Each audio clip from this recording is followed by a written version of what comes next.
संख्या मन्त्रालयको कोभिड-19 सम्बन्धी नियमित प्रेस ब्रिफिङमा स्वागत छ। म प्राध्यापक डाक्टर जागेश्वर गौतम। हामी हरेक दिन जस्तै आज पनि नेपालमा कोभिड-19 को राष्ट्रिय अद्यावधिक विवरणका साथ उपस्थित भएका छौँ। आज हामीले नेपाल स्वास्थ्य अनुसन्धान परिषदका सदस्य सचिव डाक्टर प्रदीप गेवालीलाई निम्त्याएका छौँ। हामीलाई साङ्केतिक भाषामा दिनेश श्रेष्ठले साथ दिइरहनु भएको छ। आज देशभरि जम्मा सक्रिय संक्रमितहरूको संख्या 6544 र प्रदेश अनुसार संक्रमितहरूको संख्या प्रदेश 1 मा 511, प्रदेश 2 मा 3075, बागमती प्रदेशमा 1132, गण्डकी प्रदेशमा 237, प्रदेश 5 मा 446, कर्णाली प्रदेशमा 169 र सुदूरपश्चिम प्रदेशमा 974 जना हुनुहुन्छ। हाल विश्व नै कोभिड-19 को महामारी को चपेटामा छ। नेपालमा पनि यसले ठूलो असर गर्दै गइरहेको छ। आजको तथ्याङ्क हेर्दा विश्वमा 1,98,17,574 जना व्यक्तिहरू कोभिड-19 बाट संक्रमित हुनुभएको छ भने 7,29,748 जना व्यक्तिको मृत्यु भइसकेको छ र ठिक हुनेको संख्या 1,27,29,896 रहेको छ। नेपालमा कोभिड-19 पीसीआर टेस्ट प्रति 10 लाख जनसङ्ख्यामा 15,204, प्रति 10 लाख जनसङ्ख्यामा मृत्यु 2.75 छ।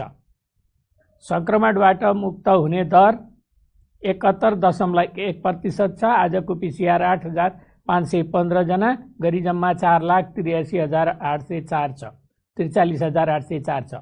क्वारेन्टिनमा रहनुभएका व्यक्तिहरूको संख्या 11,038 रहेको छ। कोभिड-19 संक्रमण मुक्त भई 24 घण्टामा डिस्चार्ज हुनुहुनेहरूमा 40 जना र आजसम्म डिस्चार्ज हुनुहुने 16,353 हुनुहुन्छ। संक्रमितहरू निको भई घर फर्किसक्नु भएको छ। उहाँहरूको उपचार तथा हेरचाहमा अहोरात्र खटिनुभएका चिकित्सक, नर्सिङ स्टाफ, अन्य स्वास्थ्यकर्मी तथा अन्य सहयोगी शुभेच्छुकहरूलाई हार्दिक धन्यवाद दिन चाहन्छौँ। र हामीलाई 2वटा कल सेन्टरबाट 805 व्यक्तिले कल गर्नुभएको छ। नेपाल सरकार स्वास्थ्य तथा जनसङ्ख्या मन्त्रालयको मोबाइल एप हाम्रो स्वास्थ्य डाउनलोड गर्नेको संख्या पनि 1,66,280 रहेको छ। र अब म कोभिड-19 संक्रमितहरूको चाहिँ प्रयोगशाला परीक्षणको विवरण प्रस्तुत गर्न गइरहेको छु।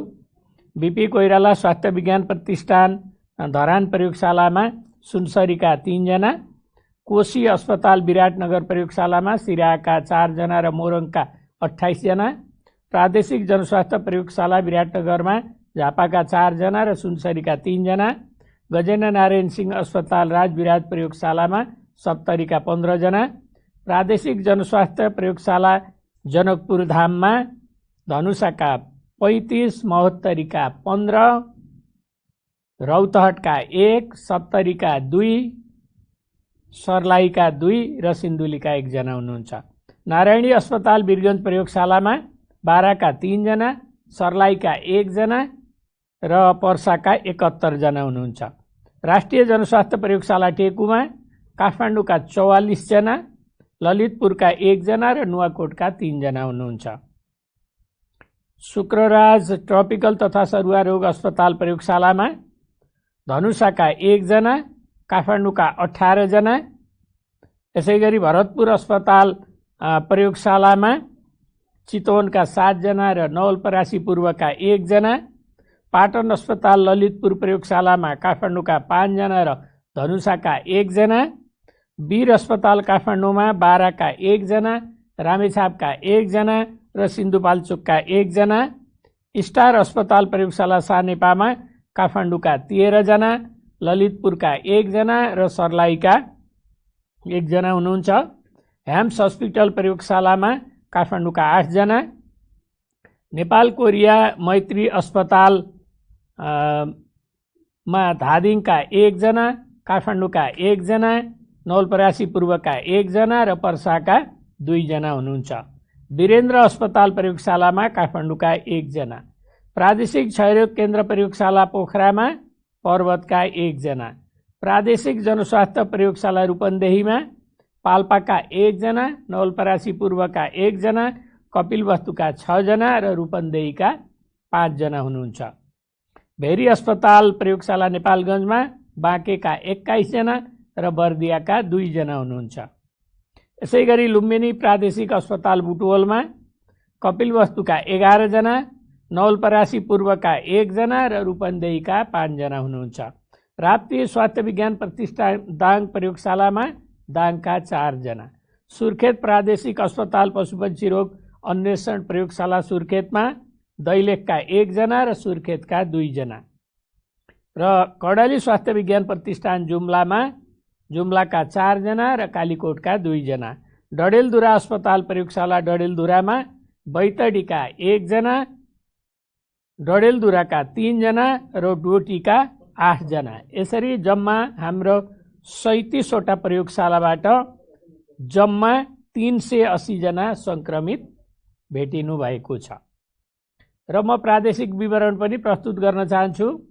क्वारेन्टाइनमा रहेका व्यक्तिहरूको सङ्ख्या प्रदेश अनुसार प्रदेश 1 मा 2508, प्रदेश 2 मा 1337, बागमतीमा 914, गण्डकीमा 2845, प्रदेश 5 मा 1532, कर्णालीमा 544 र सुदूरपश्चिममा 1358 गरी जम्मा 11038। र हालसम्म सङ्क्रमित ठिक भई डिस्चार्ज हुनेको सङ्ख्या यस प्रकार छ।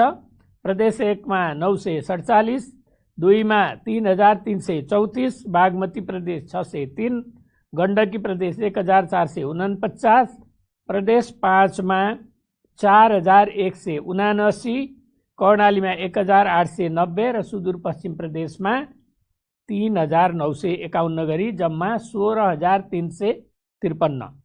जिल्लागत रूपमा 500 भन्दा बढी सक्रिय सङ्क्रमितहरू रहेका जिल्लाहरू 4 वटा छन्: पर्सा, रौतहट, महोत्तरी र काठमाडौँ। र सङ्क्रमितहरू सङ्क्रमित नभएका जिल्लाहरू चाहिँ 7 वटा छन्: खोटाङ, धनकुटा, सङ्खुवासभा, मनाङ, मुस्ताङ, डोल्पा र हुम्ला। र यसपछि नेपाल स्वास्थ्य अनुसन्धान परिषदका सदस्य सचिव डाक्टर प्रदीप गेवालीले आफ्नो प्रस्तुत गर्न गइरहनु भएको छ। नमस्कार सबैजनालाई। आज म नेपाल स्वास्थ्य अनुसन्धान परिषदले भर्खरै सम्पन्न गरेको जनस्वास्थ्यसँग सम्बन्धित मापदण्डको जुन नेपाल सरकारले अवधारणा चाहिँ पत्र बनाएको छ, त्यसको आधारमा गरेको एउटा निष्कर्ष निस्केको छ। त्यो रिजल्ट बारेमा सुनाउन चाहन्छु। र यो रिसर्चको एउटा टाइटल थियो जनस्वास्थ्य मापदण्ड SMS, सोशल डिस्टेन्सिङ, सामाजिक दूरी, मास्कको उचित प्रयोग र सेनिटाइजर को पब्लिक कम्प्लायन्सको सम्बन्धमा गरिएको सर्वेको प्रतिवेदन। नेपाल सरकार स्वास्थ्य जनसङ्ख्या मन्त्रालयको मन्त्री स्तरको निर्णयबाट कार्यान्वयन गर्नु भनी 2070 4/7 गते पत्राचार भए अनुरूप जनस्वास्थ्यका मापदण्ड SMS, सामाजिक दूरी, मास्कको प्रयोग र सेनिटाइजर र साबुनको प्रयोग सम्बन्धी अनुसन्धान गरी रिपोर्ट तयार गरिएको छ। यस सर्वेक्षणमा अवलोकन विधि अपनाई सर्वेक्षण गरिएको थियो। उक्त सर्वेक्षण व्यक्तिगत तह र संस्थागत तहमा गरी 2 तहमा गरिएको थियो। यस सर्वेक्षण गर्नको लागि स्वास्थ्य जनसङ्ख्या मन्त्रालय स्वास्थ्य आपतकालीन कार्य सञ्चालन केन्द्र HUSC बाट मिति 2070 साल 4 महिना 7 गते पत्र प्राप्त भई सो कार्य गर्न अनुसन्धान टोली नेपाल स्वास्थ्य अनुसन्धान परिषदले 2070 4/8 मा गठन गरी मिति 2070 4/9 गते नै अनुसन्धान प्रक्रिया सुरु गरिएको थियो। परिषदको इथिकल रिभ्यू बोर्ड, जुन चाहिँ इथिकल रिभ्यू बोर्डले कुनै पनि रिसर्चको इथिक्स सम्बन्धी कामहरू गर्छ, हेर्छ, मा प्रपोजल पेश गरी 2070 4/19 गते मा स्वीकृति प्राप्त गरी 2070 4/21 मा तथ्याङ्क सङ्कलन गर्न आवश्यक दक्ष जनशक्ति खटाइएको थियो। र उक्त रिसर्च 2 दिनसम्म हामीले गरेका थियौँ। सो सम्बन्धमा प्राप्त भएको तथ्याङ्कलाई विश्लेषण गरी सोको अन्तिम प्रतिवेदन स्वास्थ्य जनसङ्ख्या मन्त्रालयमा मिति 2017 4/25 गते पेश गरिएको थियो। उक्त अध्ययन प्रतिवेदन तयार गर्ने सिलसिलामा नेपाल स्वास्थ्य अनुसन्धान परिषदबाट 6 जनाको विज्ञ समूह गठन गरिएको थियो र तथ्याङ्क सङ्कलनका लागि 39 जना दक्ष जनशक्तिहरूलाई 2 दिनसम्म तालिम दिई परिचालन गरिएको थियो। यस सर्वेक्षण काठमाडौँ उपत्यकाभित्र पर्ने 23 वटा सार्वजनिक स्थलहरूमा गरिएको थियो। सार्वजनिक स्थलहरू जस्तै तरकारी बजार, सपिङ मल, सरकारी र निजी अस्पतालहरू, बैंक, मालपोत कार्यालय, मठ मन्दिर, सार्वजनिक यातायात र होटलहरूमा अवलोकन चेकलिस्टहरूबाट तथ्याङ्क सङ्कलन गरिएको थियो। यो चाहिँ अब्जर्भेसन स्टडी हो। हामीले अवलोकन प्रक्रिया अपनाएका थियौँ। व्यक्तिगत तहमा व्यक्तिहरूले मास्क लगाएको नलगाएको, मास्कको विभिन्न प्रकारहरूमध्ये कस्तो खालको मास्क लगाएको र मास्क लगाउने तरिकाको बारेमा अवलोकन गरिएको थियो। व्यक्तिगत तहमा जम्मा 4502 जनामा अवलोकन गर्दा मास्क लगाउनेको 72.1% रहेको थियो भने नलगाउनेको सङ्ख्या 27.1% रहेको थियो। मास्क लगाउने मध्येमा पनि कपडाको मास्क लगाउनेको सङ्ख्या 15.8% थियो। त्यसै गरी सार्वजनिक स्थलहरूमा जम्मा 2703 जना मध्ये सही तरिकाले मास्क लगाउनेको सङ्ख्या 72.66% थियो भने नाकमुनि वा चिउँडोमा मास्क लगाउने, घाँटीमा मास्क झुन्ड्याउने, मास्क हातमा झुन्ड्याउने, मास्कको कडा भागलाई नाकको आकारमा नथिचेर लगाउनेको सङ्ख्या 27.34% रहेको थियो। त्यस्तै गरी संस्थागत तहहरू जस्तै तरकारी बजार, मल, बैंक, मालपोत कार्यालय, मठ मन्दिर र होटलहरूमा अवलोकन गर्दा कम स्थलमा मात्र सार्वजनिक दूरीको भनेको 2 मिटर भन्दा कमको लागि मार्किङ कायम गरेको थियो र मास्क मार्किङ गरे तापनि 31.25% स्थलमा मात्र सामाजिक दूरीको नियम पालना गरिएको थियो। त्यसै गरी साबुन पानी र सेनिटाइजरको व्यवस्था भने लगभग 60% स्थलहरूमा मात्रै उपलब्ध थियो। निजी र सरकारी अस्पतालहरूमा अवलोकन गर्दा सामाजिक दूरीको लागि ओपिडी, फार्मेसी, टिकट काउन्टर अगाडि मार्किङ कायम गरिएको थियो तर कुनै पनि अस्पतालको चमेनागिरीमा भने सार्वजनिक दूरीको 2 मिटर मार्किङ कायम गरेको थिएन र 20% अस्पतालमा मात्र सामाजिक दूरीको नियम पालना भएको पाइएको थियो। 30 वटा सार्वजनिक यातायातमा अवलोकन गर्दा 50% भन्दा कम यातायातमा मात्र एउटा सिटमा 1 जना मात्र बस्ने व्यवस्था मिलाएको थियो र 1 सिट छोडेर अर्को सिटमा मात्र यात्रु बस्ने नियम पालना भएको थियो र सेनिटाइजरको व्यवस्था गरिएको थियो। अन्त्यमा नेपाल सरकारले जारी गरेको कोभिड-19 विरुद्ध जनस्वास्थ्यका मापदण्ड SMS, सामाजिक दूरी, मास्कको प्रयोग र सेनिटाइजरको प्रयोग र साबुन पानीले हात धुने व्यवस्था सम्बन्धी मापदण्डको प्रयोग जनमानसमा प्रभावकारी ढङ्गबाट पालना भएको पाइएन। सोही मापदण्डको प्रभावकारी पालनाको लागि सार्वजनिक स्थलहरूमा नियमित अनुगमन गर्न अति आवश्यक छ। जिम्मेवार निकायहरूले सोही मापदण्डलाई कडाइका साथ लागू गर्नुपर्दछ भन्ने निष्कर्ष साथ म बिदा हुन्छु। धन्यवाद। हस्, धन्यवाद डाक्टर प्रदीप गेवालीलाई। बहुत उपयोगी अध्ययनको फाइन्डिङका साथ उपस्थित हुनुभयो, प्रश्न पारिदिनु भयो। म स्वास्थ्य तथा जनसङ्ख्या मन्त्रालयको तर्फबाट धन्यवाद दिन चाहन्छु। र आजको अनुरोध जानकारी छ, यो कुरा चाहिँ प्रस्तुत गर्न गइरहेको छु। नेपाल सरकार स्वास्थ्य तथा जनसङ्ख्या मन्त्रालयका प्रतिनिधि र अनसनरत सत्याग्रही युवा इनफ बीच आज मिति 2077 साल श्रावण 25 गते 13 बुँदे सहमति गरी कोभिड-19 को परीक्षण, निदान तथा उपचार व्यवस्थापनका सन्दर्भमा समयानुकूल सुधार परिमार्जन गर्दै सबै वर्गहरू एकजुट हुँदै काम गर्ने वातावरण बनाउन सहमति भएको छ। औषधि व्यवस्था विभाग र राष्ट्रिय स्वास्थ्य अनुसन्धान परिषदले कोभिड-19 उपचारका लागि परीक्षणका क्रममा केही सफलता पाएका रेमडेसिभिर तथा जस्ता औषधि परीक्षणका रूपमा नेपालमा परीक्षण प्रयोग गरी उपचारलाई सहजीकरण गर्ने गरी प्रक्रियाहरू अगाडि बढाइएका छन्। केही सञ्चार माध्यमहरूले अस्पतालमा उपचाररत बिरामीहरूको व्यक्तिगत विवरण सार्वजनिक भएको गुनासोहरू